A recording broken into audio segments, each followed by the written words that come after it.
A city built on soul and sunlight, yet beneath its calm streets, blood once whispered louder than prayer. A wife suffocated before Christmas. A mother stabbed 50 times in her own home. A soldier's rifle echoing downtown. And a musician's final song silenced outside a bar. Years later, their killers sit behind steel and silence, but no verdict rewrites a heartbeat. Justice may close the case, yet the dead still speak through Memphis nights. And this is Inside Memphis: Dangerous White Killers, Shocking Murders and True Crime Documentary. Welcome back to Justice Reversed, where real crimes meet real justice. Number 1. Philip Ray Workman. Under the glow of a Memphis streetlight, one man's desperation turned a quiet summer night into a tragedy that would haunt Tennessee for decades. Philip Ray Workman was 28 years old, a former U.S. Army soldier, and a cocaine addict when his choices on the 5th of August 1981 led to one of the most controversial executions in modern American history.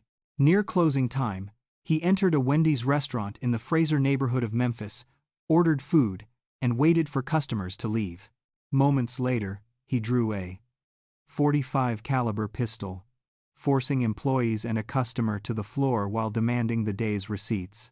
He escaped with just over $1,100, unaware that a silent alarm had already summoned police. Lieutenant Ronald Oliver and Officer Aubrey Stoddard arrived within minutes. As Workman stepped into the parking lot, officers confronted him under the glow of the street lamps. A struggle broke out, 2 shots were fired, and chaos followed. Oliver was hit in the chest, Stoddard in the arm. Workman fled through the darkness, firing toward another responding officer before collapsing in nearby bushes. Police dogs found him minutes later, wounded and bleeding, clutching the pistol. He was taken to the hospital, treated for dog bites and a shotgun wound, then confessed to the robbery after receiving his Miranda warnings. He insisted he never meant to kill anyone. Detectives collected casings and fragments that appeared to match his gun. The state charged him with first-degree murder under Tennessee's felony murder rule, holding that any death during a robbery could justify a capital conviction. In May 1982, a Shelby County jury found him guilty and sentenced him to death by lethal injection, citing 5 statutory aggravating factors, including killing a law enforcement officer. Defense attorneys were later criticized for failing to investigate Davis' account or present mitigating evidence about Workman's addiction and mental health. Years passed, and the story began to unravel. In 1999, Davis recanted, saying he had lied under pressure and for money. Forensic experts Dr. Cyril Wecht and Dr. Chris Sperry testified that the fatal wound was inconsistent with Workman's .45 caliber ammunition, suggesting a smaller, police-issued round could have caused it. The friendly fire theory gained traction, raising the possibility that Oliver had been struck by another officer's bullet. Appeals courts acknowledged the uncertainty but ruled the new evidence insufficient to overturn the verdict. Workman remained on death row for nearly 25 years as judges cited the state's interest in finality. On the 9th of May 2007, Philip Ray Workman was executed at Riverbend Maximum Security Institution in Nashville. He prayed before the injection took effect, dying at 1:38 a.m. His final request, that his last meal be donated to the homeless, was denied, yet hundreds of pizzas were later sent to shelters across the country in his name. Family members of Lieutenant Oliver attended the execution seeking peace, while protesters outside held candles for the doubt that never faded. One robbery, one bullet, and a question Tennessee never stopped asking.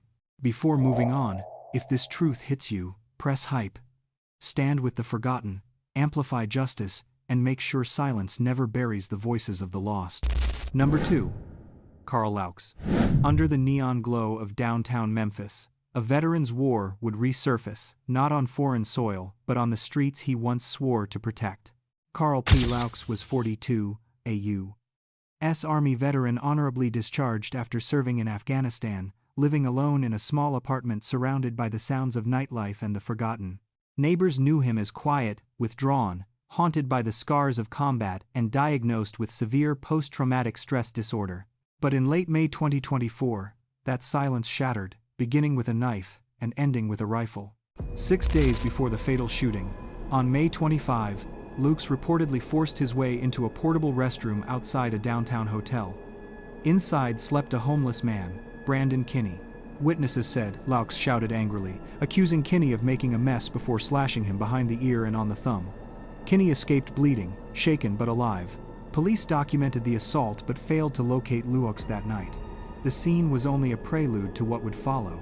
Before dawn on the 31st of May 2024, Loucks crossed paths with another homeless man, 44-year-old Sean Ray, who was sleeping near the entrance of a hotel. Security guard Tony Perry later testified that Loucks approached Ray carrying a can of pepper spray and released a cloud of it directly into his face.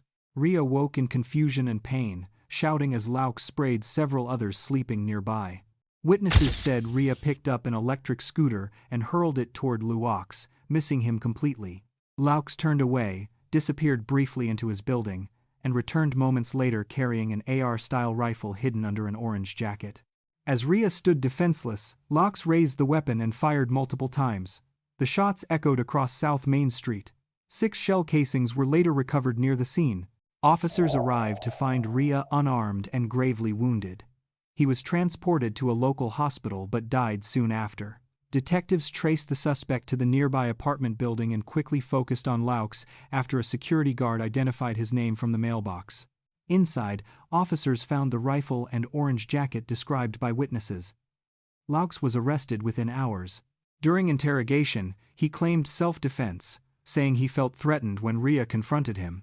Investigators, however, determined Ray posed no imminent danger and had been shot while trying to walk away. On the 16th of August 2024, a Shelby County grand jury indicted Loucks for first-degree murder, followed by an aggravated assault charge for the earlier stabbing. In court, Judge Bill Anderson ruled that sufficient evidence existed to proceed to trial, remarking that the circumstances made no sense. Loucks pleaded not guilty to all charges. Defense attorney Blake Ballin cited his client's 100% disability rating for PTSD, requesting an independent mental evaluation. As of spring 2025, Loucks remains jailed without bond, his case pending review. The families of both victims expressed shock and relief at the arrest, urging compassion for the city's homeless community. A soldier's trauma, a city's tragedy, and 2 lives ended where mercy should have begun. Number 3. Jackson Hopper. Under the clear skies of a Saturday afternoon in Memphis, a celebration of life turned into an unthinkable act of violence that stunned Tennessee. Ellie Claire Young was 22, a medical student at the University of Tennessee Health Science Center, volunteering after a breast cancer awareness walk at Shelby Farms. Her future was mapped out in compassion and purpose. But on the 19th of October 2024, in the parking lot of the visitor center, her life was cut short in a sudden, deliberate burst of gunfire. Witnesses said Ellie was sitting inside her Jeep Wrangler around noon when a white Honda CR-V pulled up behind her. The driver was her ex-boyfriend, 26-year-old Army veteran Jackson Hopper. In the seconds that followed, Hopper fired 2 rounds into the back of her vehicle. Ellie tried to escape, stepping from her car, but he fired again as she fell to the pavement. When officers arrived, they found her lying beside her Jeep, mortally wounded, her keys still in her hand. She was pronounced dead at the scene. The relationship between Hopper and Ellie had ended weeks earlier. Police said Hopper appeared obsessed and unstable in the days before the shooting. After the murder, he fled in his Honda, triggering a statewide manhunt. Law enforcement issued a BOLO alert, and officers spotted him near Mason, Tennessee, leading to a multi-county high-speed chase through Tipton, Lauderdale, and Dyer counties.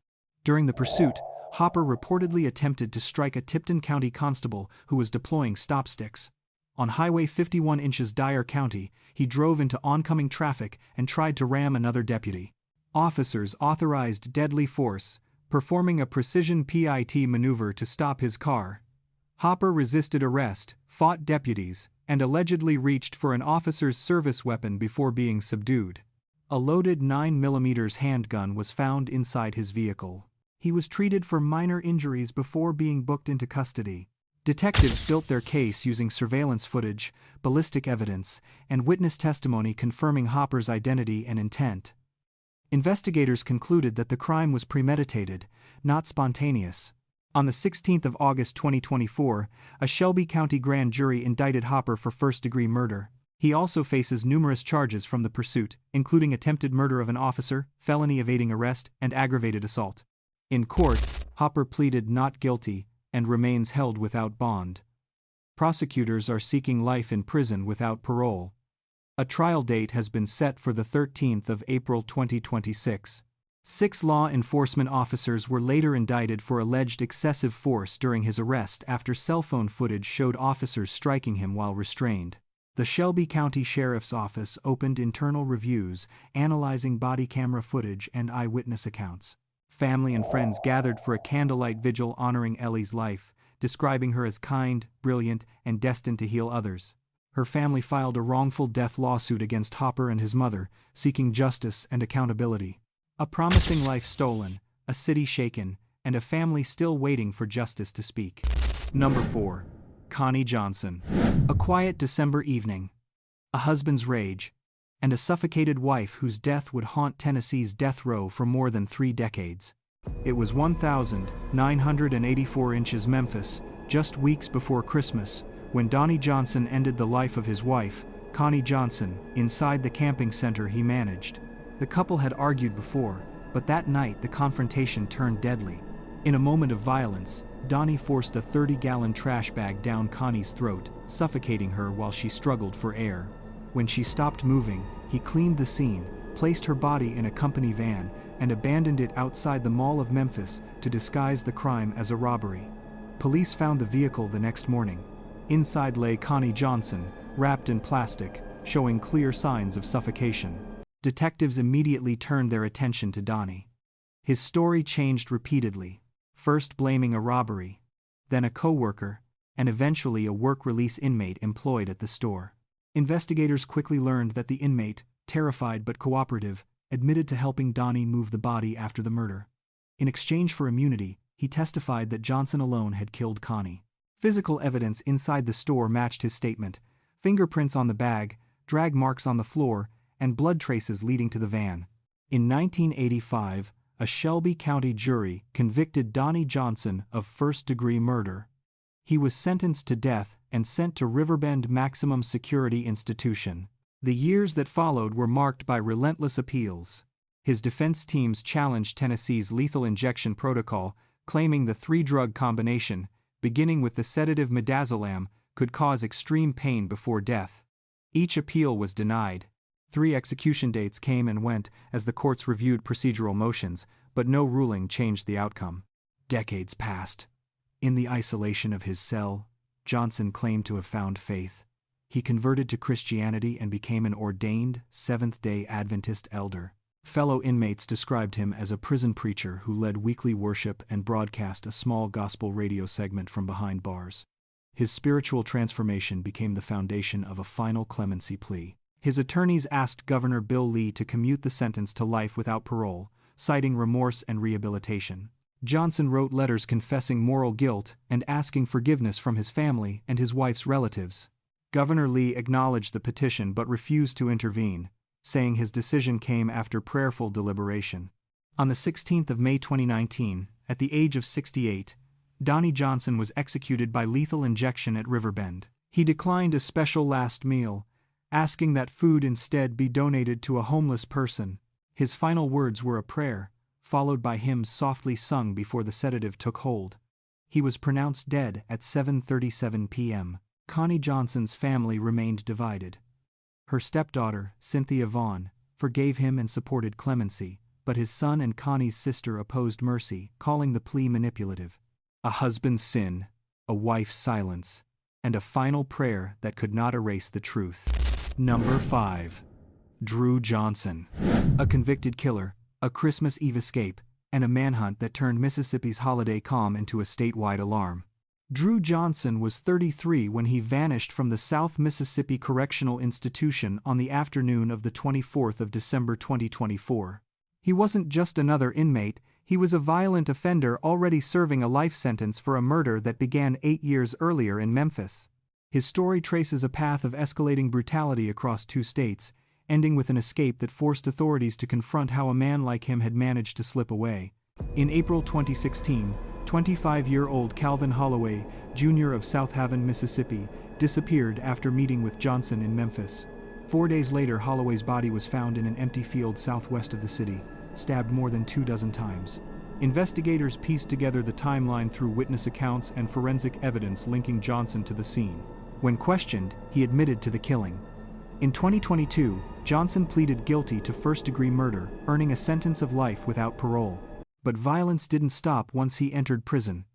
While awaiting trial in Shelby County Jail, he set 2 separate fires inside the facility in May 2019, endangering staff and inmates. 2 years later, he struck a fellow prisoner in the head with a brick, leaving the man critically injured. That attack led to a conviction for attempted first-degree murder. Each act reinforced his reputation as one of Tennessee's most dangerous inmates. On Valentine's Day 2022, Johnson received his sentence, life for murder, and 15 years each for arson and attempted murder, all running concurrently. Authorities transferred him to Mississippi, where he faced another pending murder charge in Rankin County.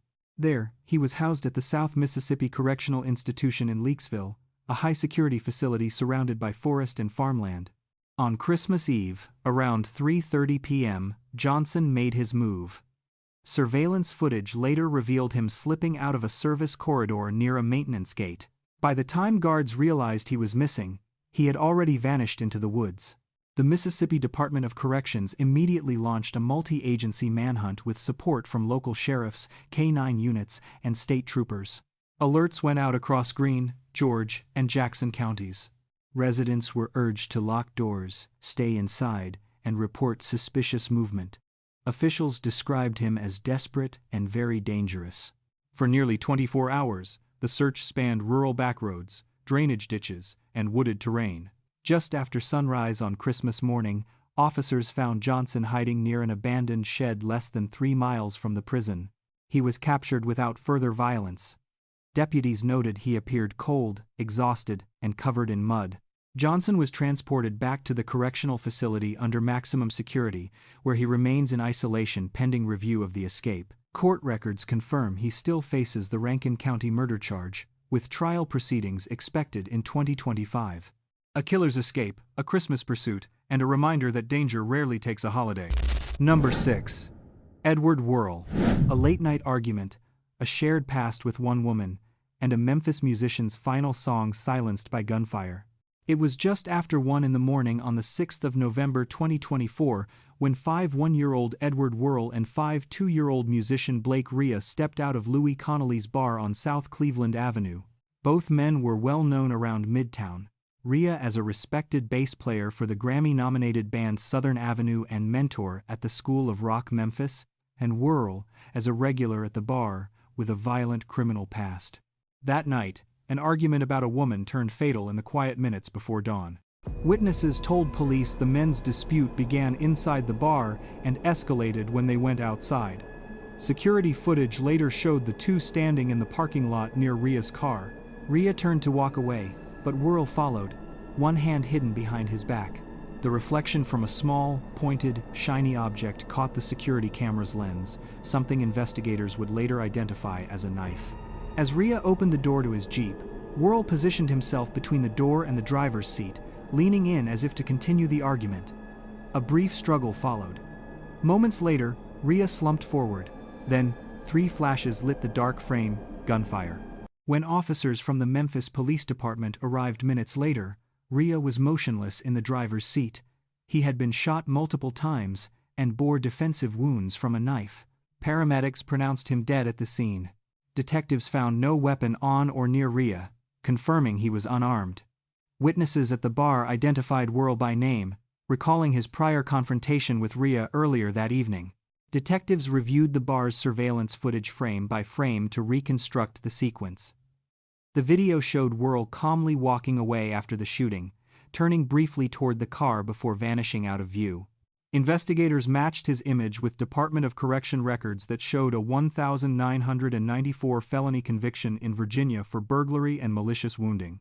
Within hours, they tracked him to an address listed as the Memphis Mental Health Institute, where he was taken into custody without incident. During booking, Wurl refused to speak with investigators, but was found carrying no weapon. Police later confirmed he was a convicted felon prohibited from possessing a firearm. The Shelby County District Attorney's Office charged Wurl with first-degree murder and being a felon in possession of a handgun. He was ordered held without bond at the Shelby County Jail. On the 7th of February 2025, the case was presented to a grand jury for indictment. The presiding judge ordered a mental evaluation to determine Wurl's competency, with a hearing scheduled for December 13. As of early 2025, no verdict had been issued, and the case remained active. In Memphis, news of Ria's death struck the city's music scene deeply. Outside the bar, fans created a small memorial, a tribute to a man whose passion had touched countless lives. A song ended, a gun fired, and Memphis lost one of its own. Number 7. Noura Grace Jackson. A mother found stabbed more than 50 times, a daughter accused of the unthinkable, and a city divided over what really happened that night. Jennifer Jackson, a 39-year-old investment banker, was found brutally murdered in her East Memphis home on the 5th of June 2005. Her daughter, Noura Jackson, quickly became the focus of one of Tennessee's most infamous murder cases. The killing, marked by more than 50 stab wounds, was classified as matricide, a crime so rare it accounts for less than 1% of U.S. homicides. The night before the murder, Noura had been out drinking and smoking marijuana with friends. Less than a week earlier, she and her mother had argued about her partying and drug use. Investigators later discovered that Noura had inquired about her mother's life insurance policy around the same time. Between 1 a.m. and 3 a.m., her phone went silent. At 4:04 a.m., she appeared on a Walgreens security camera buying first aid supplies, her left hand visibly cut.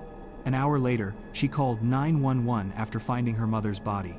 Jennifer lay naked on the bedroom floor, a wicker basket placed over her head. The scene bore all the marks of a rage killing. Detectives found the story suspicious. Noura insisted she came home to find a break-in, but the glass she described as shattered was spread outward, not inward. She had a deep cut on her hand she couldn't explain, offering multiple conflicting stories, one about beer bottles, another about a cat, and another about hot food. When detectives pressed her about her timeline, her alibi unraveled. Although the evidence was circumstantial, prosecutors argued that her behavior after the murder pointed to guilt. At trial in 2009, the state painted Noura as an impulsive girl who killed her mother in anger, then staged her night to look like an alibi. The defense countered that no forensic evidence tied her to the crime. DNA from an unknown male was found on the bed, and hairs clutched in Jennifer's hand did not belong to Noura. Still, after 12 days of testimony, the jury convicted her of second-degree murder. She received 20 years and 9 months in prison. 5 years later, the Tennessee Supreme Court overturned the conviction, citing prosecutorial misconduct. Prosecutor Amy Wyrick had violated Noura's right to remain silent and withheld evidence that contradicted key witness testimony. Rather than face another lengthy trial, Noura entered an Alford plea in 2015 for voluntary manslaughter, maintaining her innocence while accepting punishment. She was released from prison in August 2016, after serving 11 years. Public reaction split sharply. Some saw Noura as a manipulative daughter who escaped justice.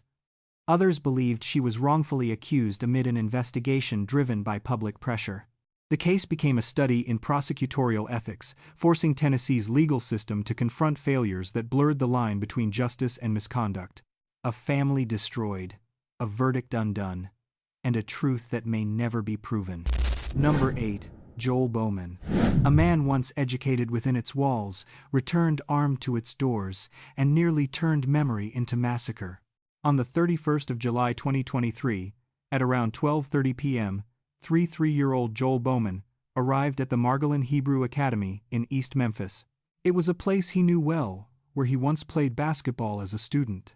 Now, holding a handgun, he tried to enter the building. Classes were not in session, but several staff and construction workers were present. Security protocols immediately activated. The doors locked automatically, preventing him from getting inside. Frustrated, Bowman circled the exterior, confronting a contractor who was working nearby. Witnesses said he fired 2 shots toward the man, missing both times. Moments later, he fired again, first in the parking lot, then from his truck as he sped away. Panic spread through the neighborhood as Memphis police dispatched units across multiple precincts. Officers located Bowman's pickup less than an hour later near McCrory and Gary Streets. As they approached, he stepped out of the vehicle holding the gun. When he turned and aimed toward an officer, police opened fire. He was struck, critically wounded, and rushed to Regional 1 Hospital. Investigators recovered the weapon at the scene. The Tennessee Bureau of Investigation led the inquiry into both the attempted school shooting and the subsequent officer-involved incident. While some feared anti-Semitic motives, investigators found no evidence suggesting hate intent. Instead, details revealed a tragic echo from Bowman's past. 20 years earlier, in May 2003, his father, cardiologist Dr. Anthony Bowman, had been killed by police during a mental health crisis while holding a firearm. Joel, then 13, witnessed that shooting. Days before the 2023 incident, he wrote online about the memory, describing the smell of gunpowder and grief that never left him. His attorney later confirmed Bowman was experiencing a mental health episode during the event. The state charged him with attempted second-degree murder, carrying a weapon on school property, reckless endangerment, and possession of a firearm during a felony. Additional counts included aggravated burglary and assault against a first responder. He was arraigned in absentia while still hospitalized, and bond was set at $750,000. Over time, the prosecution accepted that Bowman's actions lacked premeditated intent. In December 2025, a plea agreement closed the case. He pleaded guilty to 2 counts of aggravated assault and aggravated burglary. The remaining charges were dismissed. The court sentenced him to 8 years of probation, citing both mental health treatment and full cooperation with investigators. The schools, parents, and staff praised security systems for preventing loss of life, calling the response swift and professional. Law enforcement leaders echoed the sentiment, highlighting the case as an example of prevention working as designed. No new laws were enacted as a direct result, though lawmakers renewed calls to fund campus safety technology statewide.